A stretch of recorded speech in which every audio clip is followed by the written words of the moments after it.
Hola jóvenes, muy buenos días. Hoy nos corresponde tratar la semana 15. Y la semana 15 viene con las actividades de lengua y literatura, que son súper fáciles. No te desanimes y pongámonos manos a la obra. En la semana 15 nos dice que debemos interpretar unas imágenes. Hay un poeta, un escritor, un pensador llamado Ramón Campoamor. Este poeta escribió una poesía. Dentro de esos versos hay una frase que rescato, que siempre se la dice, pero la repetimos sin saber por qué. Este historiador dijo que las cosas son de acuerdo al cristal con que se mira. Y es la verdad, cada persona tenemos nuestra manera de interpretar algo.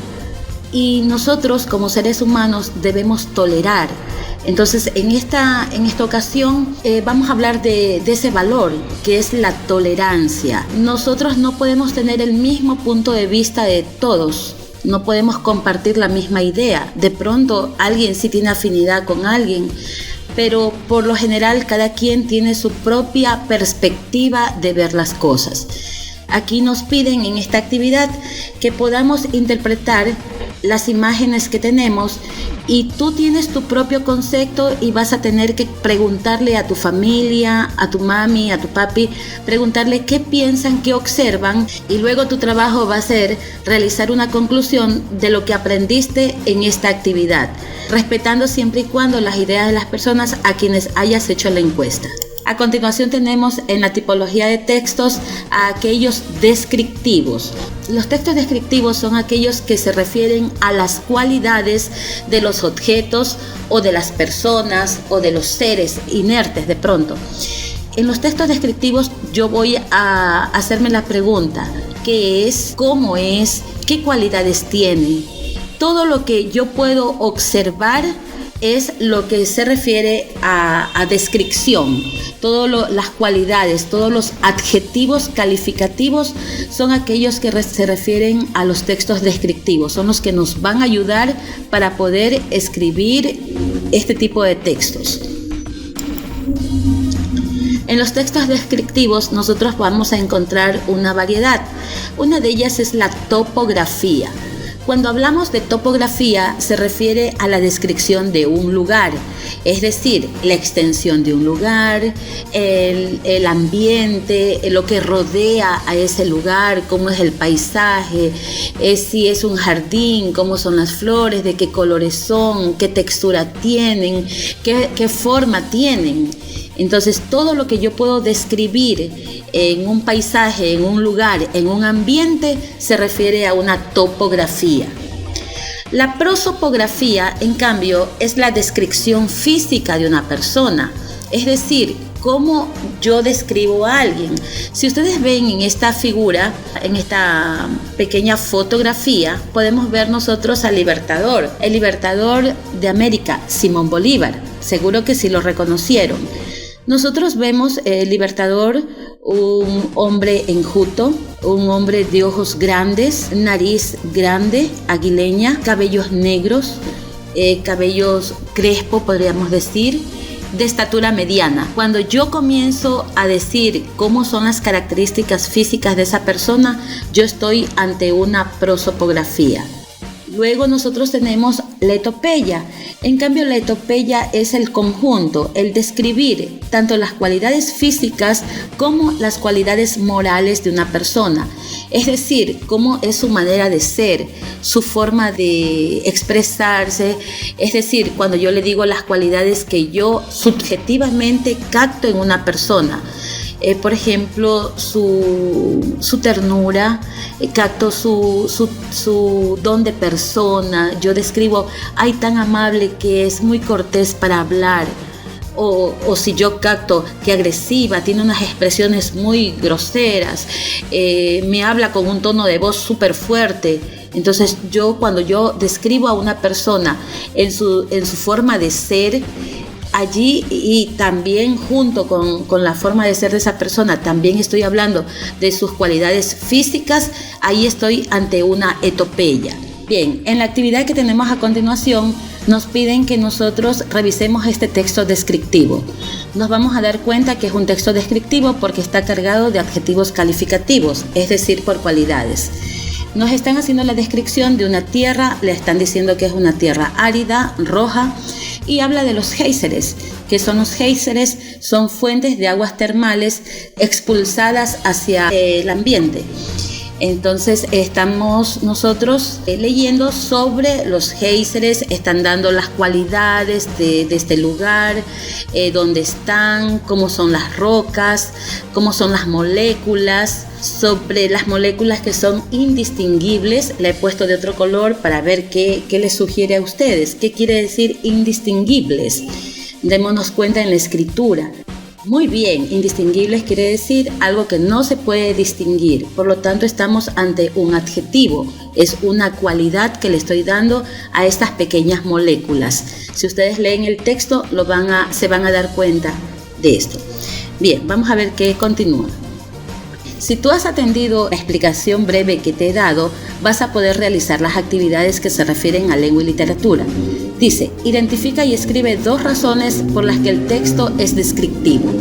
Muy fácil, tú sabes que es un texto descriptivo porque te explican las cualidades de un ser, porque el texto está hecho a base de descripciones utilizando adjetivos o cualidades de los objetos. Esa sería una manera de contestar.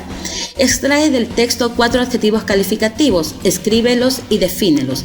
Yo te dejé en anaranjado 1, te toca buscar 3 más. Es decir, 3 cualidades y escribir el significado de esas cualidades. Y luego te piden que busques en el diccionario la palabra adjetivo y escribe la definición en la que es usada en el texto anterior. Es decir, vas a buscar la palabra adjetivo y dónde está esa palabra en la lectura que hicimos. Avanzamos a la actividad número 3, que habla sobre la organización de los seres vivos. Y con este tema empezamos con una breve introducción. La materia se organiza en diferentes niveles de complejidad crecientes denominados niveles de organización. Los niveles van desde la partícula subatómica hasta organismos complejos, que a su vez forman comunidades que se relacionan unas a otras por el flujo de la energía y la materia. Este es un pequeño resumen de lo que vamos a hablar en este tema. ¿Qué te dice aquí? ¿Qué significa que existen niveles de organización en todos los componentes de la vida? Entonces, ¿qué son los niveles de organización? Aquí tenemos una pequeña imagen. Habíamos hablado que los niveles van de entre las partículas más pequeñas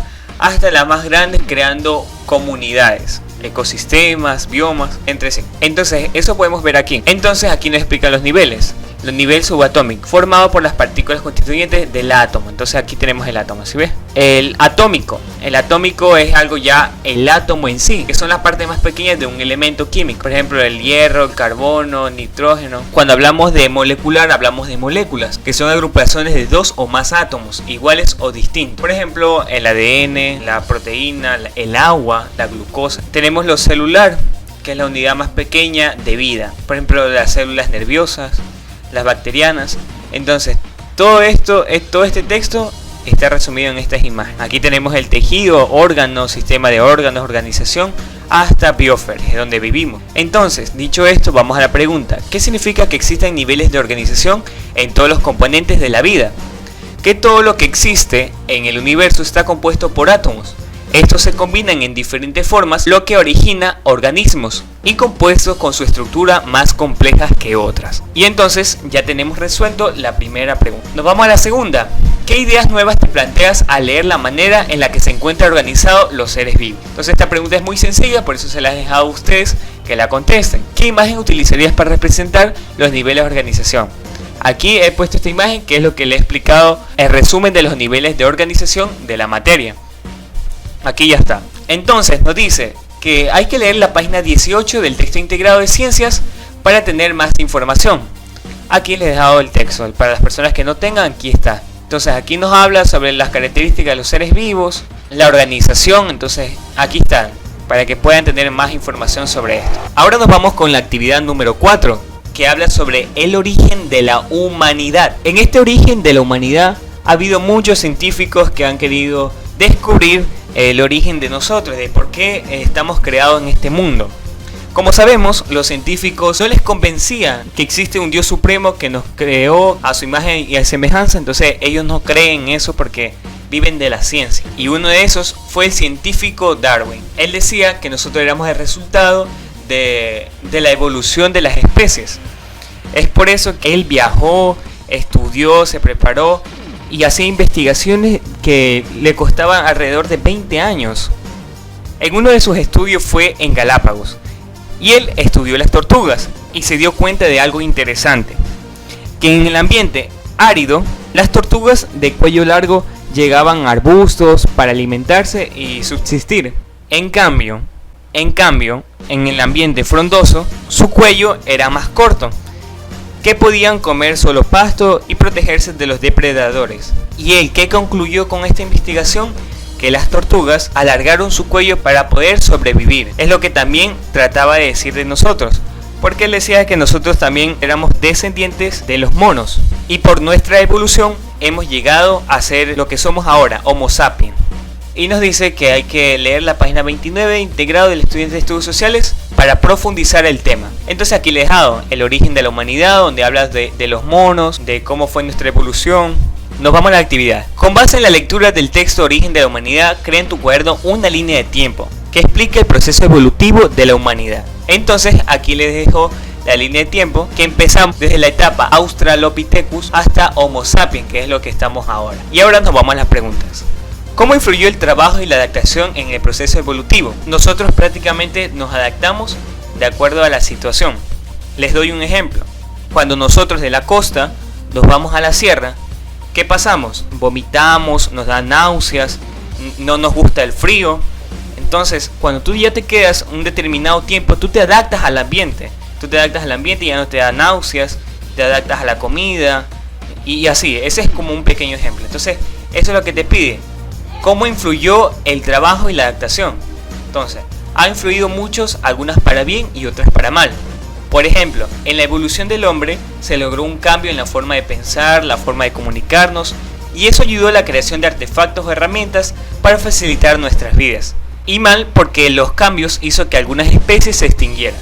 Entonces nos vamos a la siguiente pregunta. ¿Por qué crees que se desarrolló la expansión del Homo sapiens en todos los continentes? Entonces sabemos que Homo sapiens somos la última evolución. Entonces aquí yo he respondido, se desarrolló en la migración de las personas para así reproducirse y crear generaciones. Entonces si tú tienes más ideas, tú las puedes poner aquí. ¿Por qué existe discriminación en la actualidad si todos tenemos un mismo origen? Bueno, esto influye bastante en el pensamiento de cada persona. Como sabemos, no todo el mundo piensa igual. Hemos tenido diferentes educaciones y eso hace que nuestro pensamiento cambie. Y aquí también te dice que debes leer la página 31 del texto integrado de estudios sociales para tener más información. Igual yo este libro lo voy a dejar en la descripción para que lo puedan descargar automáticamente. Y bien, esto fue todo por hoy. Espero que les haya podido ayudar. Nos vemos en un próximo video.